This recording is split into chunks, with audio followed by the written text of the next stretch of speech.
भारत का बढ़ता हुआ कर्जा और बहुत सारी चीजों में अर्थनीति में मिसमैनेजमेंट और उसका खामियाजा आज ये हालत है कि 82 करोड़ लोगों के पास जिन्हें अनाज देना पड़ रहा है, 2 वक्त खाने की रोटी नहीं है।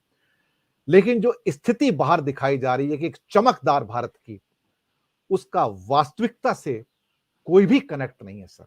आप तो भारत के सम्मानीय वित्त मंत्री रहे हैं। मुझे लगता है कि हम धीरे-धीरे अर्थव्यवस्था में भी कमजोर हुए हैं, कर्जे के बोझ में भी हम दब गए हैं और एक आम आदमी की जो आर्थिक स्थिति है, मुझ जैसे या किसी और एक आम भारत का नागरिक है, वो कमजोर हुई है सर। सर। देखिए, अर्थव्यवस्था अपने आप में चर्चा का विषय है, लेकिन मैं इतना ही कहूंगा कि इतनी सारी समस्याएं आज हमारी अर्थव्यवस्था में है कि उसके ऊपर कितना भी मुलम्मा चढ़ाया जाए, वो अंदर से चिथड़ा का चिथड़ा ही रहेगा। आज हम आप बैठ के बात कर रहे हैं, 6 साल गुजर गए डिमोनेटाइजेशन के, नोटबंदी के। नोटबंदी का कहीं जिक्र होता है? मोदी जी ने कितना 90 दिन मांगा था ना, उसके बाद देश की जनता भी भूल गई, सरकार ने उसको भुलाने का काम किया और एक नोटबंदी के चलते इस देश की अर्थव्यवस्था जो है उसको कितना नुकसान हुआ, ये बिल्कुल साफ झलकता है अगर हम आंकड़े देखते हैं। क्योंकि नोटबंदी के साल के बाद से हमारी अर्थव्यवस्था का जो विकास दर था दिनेश जी, वो लगातार लगातार गिरता चला गया और फिर कोविड का संक्रमण आ गया। तो मैंने तो कहीं लिखा कि एक तरह से कोविड ने बेल आउट कर दिया गवर्नमेंट को, कि उसके बाद गवर्नमेंट ने कहा कि सब जितनी समस्याएं कोविड के चलते हैं और उस पर वो पेंट करते रहे उसको, अंदर से वो बिल्कुल फटा पुराना था।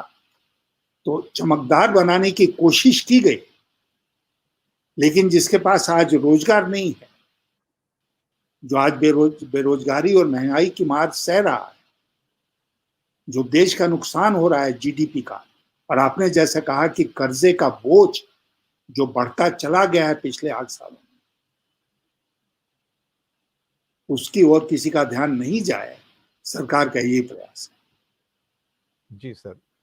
समय की बाध्यता, आपके समय की बाध्यता का मैं सम्मान करूंगा। और आखिर का एक प्रश्न, जब भारत संक्रमण काल में से गुजर रहा है, हालात खराब हैं, विदेशों में हमारी प्रतिष्ठा को ठेस लगी है, तो क्या आदरणीय प्रधानमंत्री जी को नेशन को एड्रेस नहीं करना चाहिए?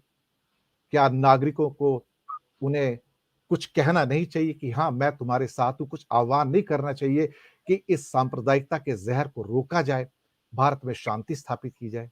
ये मेरा आखिरी सवाल सर। नहीं, हम लोगों ने इसका पहले भी जिक्र किया और मैंने कहा कि सबसे घोर आश्चर्य की बात है प्रधानमंत्री जी की चुप्पी, और देश इसको देख रहा है। जी। चिल्ला चिल्ला कर खामोश है। इस खामोशी में एक चिल्लाहट है और देश इसको नोटिस कर रहा है कि इतनी बड़ी घटना घट गई और प्रधानमंत्री जी ने एक शब्द नहीं कहा, गृह मंत्री जी ने एक शब्द नहीं कहा। तो इसका क्या मतलब हुआ?